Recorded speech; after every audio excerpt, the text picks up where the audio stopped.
Assalamualaikum warahmatullahi wabarakatuh. Izinkan kami dari kelompok 10 untuk mempresentasikan materi tentang perencanaan bisnis atau bisnis plan, di mana anggota kelompok 10 terdiri dari Rizky Amalia dengan NIM E1E19285, kemudian Siti Wafia Murniati dengan NIM E1E0 19304, dan saya sendiri Siti Zahra dengan NIM E1E0 19305. Untuk pemateri pertama, Rizky Amalia, saya persilahkan. Baik, terima kasih kepada moderator telah memberikan saya kesempatan untuk memaparkan materi saya. Adapun bagian yang akan saya sampaikan yaitu mengenai latar belakang dan solusi masalah.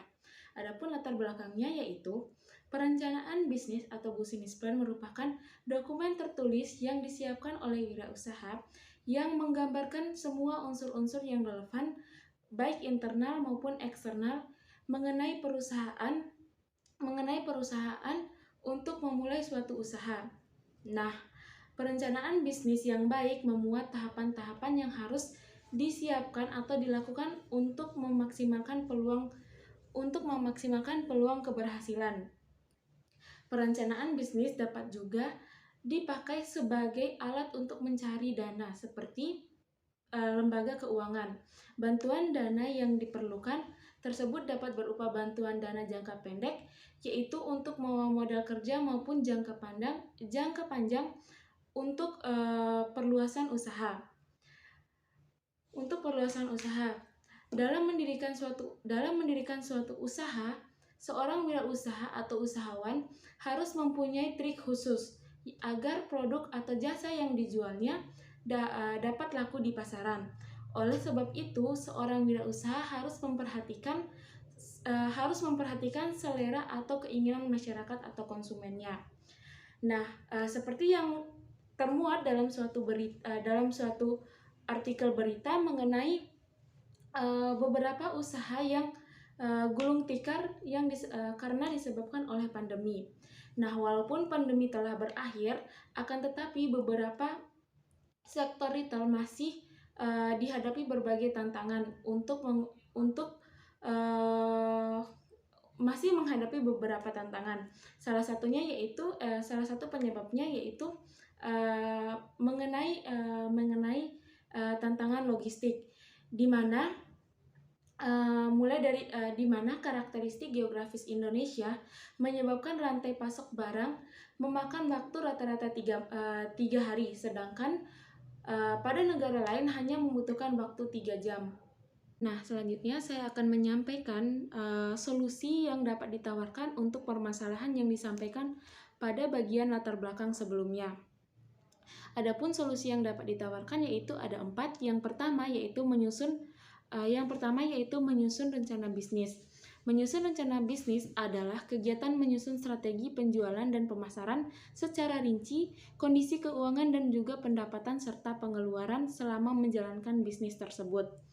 Dengan menyusun perencanaan bisnis dapat memastikan usaha Anda sudah berada atau berjalan di jalur yang tepat atau yang benar sesuai dengan yang diharapkan. Hal ini bisa dilakukan karena business plan atau perencanaan bisnis memiliki informasi dasar terkait usaha. Contohnya yaitu visi misi, target bisnis, target pasar, dan anggaran. Anda juga bisa melihat kemana arah dari strategi-strategi yang Anda gunakan. Baik, solusi kedua yang dapat ditawarkan yaitu melakukan evaluasi terhadap bisnis. Melakukan evaluasi terhadap bisnis yaitu melihat secara umum apa yang menyebabkan bisnis yang kita jalankan tidak berkembang. Juga hal ini dapat kita diskusikan dengan tim dan juga investor jika ada. Meminta evaluasi juga pada klien juga tidak ada salahnya, dan melakukan pengecekan secara berkala terhadap produk atau jasa yang ada yang kita tawarkan kepada konsumen kita. Layanan yang disediakan, harganya hingga kualitas dari produk atau jasa yang kita pasarkan apakah sudah baik atau belum. Nah, solusi ketiga yaitu memanfaatkan media sosial sebagai cara mengatasi kebangkrutan bisnis. Nah, dalam hal ini, dengan teknologi yang kini sudah berkembang pesat, media sosial memiliki andil yang cukup besar dalam keberhasilan suatu bisnis.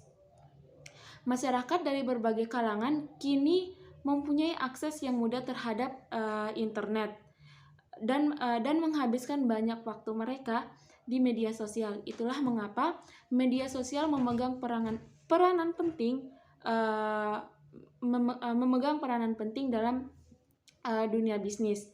Media sosial bisa menjadi strategi marketing yang efektif dan terjangkau bagi bisnis yang Anda geluti. Anda bisa membuat akun di beberapa jejaring media sosial. Adapun solusi terakhir atau solusi keempat yang dapat ditawarkan yaitu untuk tingkatkan efisiensi sebagai cara mengatasi kebangkrutan bisnis. Nah, tingkatkan efisiensi dapat dilakukan dengan melakukan penghematan dalam pengeluaran rutin. Nah, hal ini disebabkan karena keuangan menjadi hal yang harus dijaga dengan ketat jika bisnis yang sedang kita geluti sedang dalam kondisi yang tidak baik-baik saja. Kondisi yang tidak baik atau kurang baik. Nah, hal ini dapat kita lakukan dengan cara mengurangi biaya operasional yang sekiranya kurang penting demi keberlangsungan bisnis ke depannya. Nah, caranya yaitu cobalah berhemat dari pengeluaran dana rekreasi kantor, penggunaan listrik, atau cari supplier bahan baku yang lebih terjangkau atau lebih murah. Nah, sekian penyampaian materi dari saya. Selanjutnya saya serahkan kepada moderator. Terima kasih untuk Rizky Amalia selaku pemateri pertama. Kemudian untuk pemateri kedua, Siti Wafia Murniati, saya persilahkan. Baik, selanjutnya saya Siti Wafia Murniati akan menyampaikan materi tentang pengertian rencana bisnis. Rencana bisnis atau business plan merupakan dokumen tertulis yang dipersiapkan oleh seorang pengusaha yang mendeskripsikan semua elemen eksternal dan elemen internal yang relevan yang terlibat dalam pembentukan sebuah perusahaan baru. Rencana bisnis juga merupakan langkah awal dari seorang wirausaha dalam mempersiapkan dan memulai usahanya. Rencana bisnis juga dapat mengandung informasi tentang latar belakang organisasi atau tim yang bertanggung jawab untuk memenuhi tujuan itu atau tujuan wirausaha itu sendiri. Nah, seringkali rencana bisnis itu merupakan penggabungan rencana-rencana fungsional seperti pemasaran, keuangan, manufaktur, dan sumber daya manusia. Nah, proses perencanaan itu bukanlah sebuah proses yang dilakukan dalam satu kali proses saja, tetapi membutuhkan tahapan-tahapan proses yang berurutan dan saling keterkaitan. Nah, selanjutnya saya akan membacakan tentang tahap-tahap dalam rencana bisnis. Seperti yang sudah ada di PowerPoint, tahap-tahap atau tahapan rencana bisnis itu ada 6. Yang pertama itu ada tahapan riset dan survei lapangan. Tahapan ini seperti dilakukannya itu survei perilaku konsumen atau survei perilaku pasar, tingkat permintaan, tren, arah perubahan, atau survei persaingan lainnya. Yang kedua ada tahap pengumpulan data, baik itu data eksternal maupun data internal. Yang ketiga itu ada tahap evaluasi data, pengelolaan data dengan menggunakan metode-metode statistik atau metode-metode analisis lainnya. Nah, tahapan yang keempat itu ada tahapan penyelesaian hasil riset dan survei untuk memastikan bahwa data dan informasi itu sudah akurat dan benar. Nah, yang kelima itu ada tahapan perencanaan dan analisis pemilihan strategi perusahaan atas hasil riset yang telah dilaksanakan terlebih dahulu. Yang terakhir itu ada tahapan persiapan, pembuatan dan penyusunan rencana bisnis. Sehingga dengan demikian bisnis plan atau rencana bisnis itu dapat tersusun dengan sistematis atau tersusun dengan rapi. Selanjutnya saya akan membacakan tentang manfaat rencana bisnis atau manfaat dari perencanaan bisnis itu sendiri. Ada beberapa manfaat atau fungsi bisnis plan itu sendiri. Jadi di sini saya akan yang perlu kita ketahui. Yang pertama itu untuk mengawali sebuah bisnis atau usaha. Bisnis plan berfungsi untuk merancang strategi dan rencana awal bisnis seseorang. Nah, sebuah bisnis akan sulit berkembang apabila dijalankan tanpa rencana ataupun tanpa rancangan bisnis itu sendiri. Untuk itu, sangatlah penting bagi seorang wirausaha untuk menyusun sebuah rencana bisnis agar bisnis kita itu diketahui atau dapat terorientasi dengan benar dalam mencapai kesuksesan. Selanjutnya itu untuk mencari sumber dana. Rencana bisnis yang telah disusun bermanfaat untuk mendatangkan pihak ketiga atau investor bank yang lainnya yang akan membantu bisnis kita yang dijalankan. Nah, artinya di sini rencana bisnis yang sudah dibuat dapat menjadi semacam proposal atau pelengkap proposal yang akan membantu mendapatkan modal usaha. Yang ketiga itu membuat bisnis lebih fokus dan terarah. Nah, seorang pebisnis itu perlu menyusun sebuah bisnis plan atau rancangan bisnis agar nantinya bisnis akan dijalankan akan lebih fokus dan terarah dalam menentukan jenis bisnis, modal strategi, dan serta pemasaran yang akan digunakan. Nah, yang keempat itu ada memprediksi masa depan. Nah, artinya itu bisnis plan itu juga dapat digunakan untuk memprediksi masa depan bisnis yang akan dijalankan. Sebab karena kan saat menyusun bisnis plan itu maka akan terlihatlah gambaran jangka pendek, menengah atau maupun jangka panjang yang akan dijalani ke depan. Selanjutnya itu ada yang terakhir itu untuk menaikkan level bisnis. Bisnis plan itu juga dapat menaikkan level bisnis yang dijalankan. Nah, dalam rencana atau bisnis plan ini atau rancangan bisnis ini disusun dengan baikkan atau membuat gairah tersendiri bagi pebisnis untuk menjalankan usahanya. Mungkin sekian materi yang saya sampaikan. Terima kasih. Saya lanjutkan ke materi selanjutnya kepada Siti Zahra. Saya persilahkan. Terima kasih kepada Siti Wafia Murniati selaku pemateri kedua. Kemudian materi selanjutnya adalah saya sendiri terkait dengan aspek-aspek perencanaan bisnis, yang dimana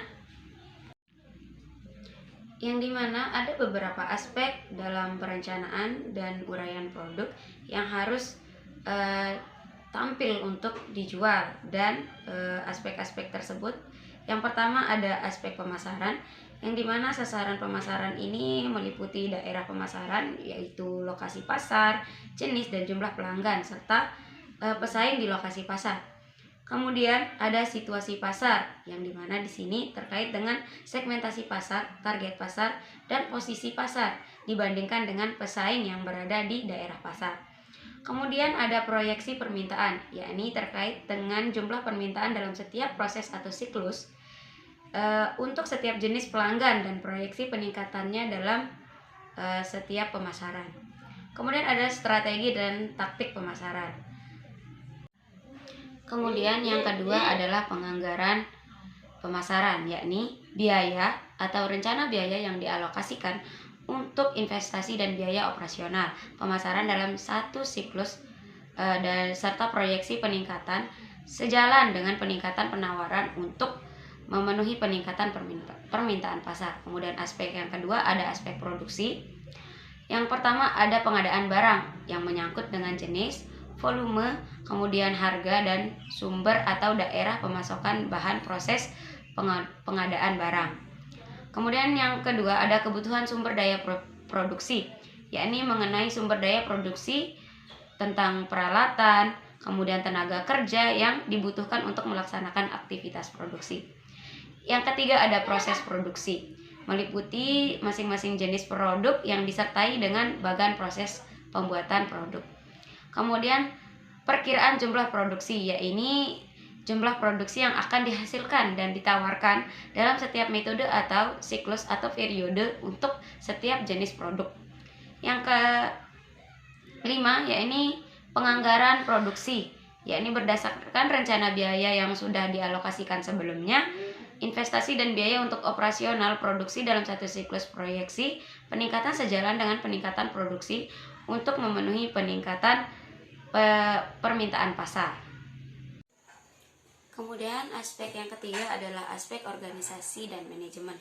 Yang pertama organisasi, yakni identitas perusahaan, nama-nama, alamat dan logo perusahaan. Kemudian manajemennya ini pelaksanaan fungsi-fungsi dari manajemen planning, organizing, staffing, directing, controlling untuk pelaksanaan setiap 5 aspek usaha. Kemudian yang ketiga ada penganggaran organisasi dan manajemen, yakni rencana biaya yang dialokasikan untuk investasi biaya untuk operasional organisasi dan manajemen. Kemudian yang keempat ada aspek pengendalian dampak lingkungan, yakni ada limbah yang terdiri atas limbah cair, padas, gas, dan suara. Kemudian dampak biofisik, yakni dampak positif dan negatif terhadap lingkungan. Kemudian dampak sosial budaya, sama juga, yakni mengenai dengan dampak positif dan dampak negatif terhadap lingkungan sosial budaya di sekitar kita yang akan timbul sebagai akibat aktivitas dari perusahaan dan langkah-langkah antisipasi yang diambil apabila terjadi dampak negatif. Kemudian ada pengangguran pengendalian dampak lingkungan, yakni biaya operasional atau investasi pengendalian dampak lingkungan dalam satu siklus serta proyeksi peningkatan sejalan dengan peningkatan aktivitas perusahaan. Kemudian yang terakhir ada aspek keuangan atau modal. Kebutuhan modal awal atau kebutuhan awal operasi perusahaan yang terperinci berdasarkan model investasi dan model kerja serta sumber-sumber perolehannya. Kemudian yang berupa proyeksi neraca, proyeksi rugi dan laba, kemudian proyeksi arus kas dan analisis rasio keuangan. Mungkin hanya itu yang dapat kami sampaikan. Selanjutnya akan kami adakan sesi diskusi. Terima kasih.